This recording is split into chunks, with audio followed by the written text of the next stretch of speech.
الحمد لله الذي أنزل على عبده الكتاب ولم يجعل له عوجا قيما لينذر بأسا شديدا من لدنه ويبشر المؤمنين الذين يعملون الصالحات أن لهم أجرا حسنا ماكثين فيه أبدا وينذر الذين قالوا اتخذ الله ولدا ما لهم به من علم ولا لآبائهم كبرت كلمة تخرج من أفواههم إن يقولون إلا كذبا فلعلك باخع نفسك على آثارهم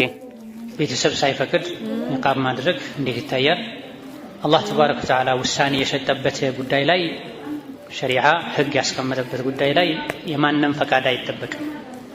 ጊዜው ከደረሰ ሴት ልጅ ለአካለ መጠን ከደረሰች ለአካለ መጠን የመድረስ ምልክቶች ከታዩባት የወላጅ ፈቃድ ማግኘት መስፈርት አይደለም፣ ግዴታ አይደለም። እነማ ለአካለ መጠን ሳትደርስ ለአካለ መጠን የመድረስ ምልክቶች ሳይታዩባት በፊት ለቅድመ ጥንቃቄ ብላ ለማድረግ ወላጆችን ብታማክር ጥሩ ነው። ወላጆችም ልጆቻቸውን ልጆች ከፍ ከፍ ማለት አይን ውስጥ መግባት ሲጀምሩ ጀምረው ሰፋ ያለ ልብስ ማልበስ፣ ጅልባብ ማልበስ፣ ኒቃብ ማልበስ መጀመር አለባቸው። ህፃናቸው ያሉ ቸላ ማለት የለባቸው። ወላጆች አስቀድመው ካላስጀመሯት ለአካለ መጠን መድረሷን ካረጋገጠች 15 ዓመት ሞልተዋት አሊያ ደግሞ የወር አበባ ደም አይታ ወዘተ ለአካለ መድረሷን ካረጋገጠች ሒጃብ ማድረግ ግዴታ ይሆንባታል።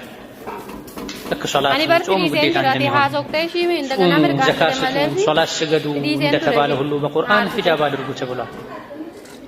ዩድኒና ዐለይሂና ሚን ጀላቢቢሂን ትእዛዝ ነው።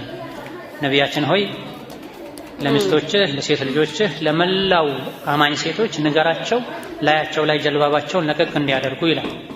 ጀልባብ አሁን ያለው ፊትን ቁልጭ አድርጎ የሚያሳየው ሳይሆን ሰሐቦች ሌሎችም እንደፈሰሩት ሙሉ ፊትን ሸፍኖ አይን ብቻ የሚያስቀረው ነው ጀልባብ የሚባለውና ሶላት ልስገድ አባቴ አይባልም። ሶላት ግዴታ ከሆነ መስገድ ነው።